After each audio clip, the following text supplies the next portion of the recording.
Бо СВО йшло настільки успішно, що в Кремлі знову міняють всі простирадла та мокрі штани, відкривають навстіж вікна та провітрюють стійкий запах сечі. Бо всі кремлівські діди встигли обіцятися через вчорашню абсолютно невинну заяву канцлера Німеччини Мерца про те, що Україна нібито більше немає, з нас знімають всі обмеження на далекобійні удари вглиб території Росії. Звісно, тут підвисає питання: дякуємо, що дозволили, а чи дали чим? Але то таке, Зеленський розбереться. Я нагадаю, що раніше нам лінійкою вимірювали дистанцію ударів рівно в межах Курської області. Ну а тепер роздольє, ви хоч по Москві, хоч по Пітеру, куди досягнешся. І тут раптом людожери, що щоденно наносять балістичні удари по всім українським регіонам, кажуть: як це?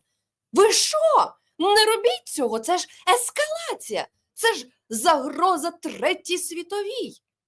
Та ви що?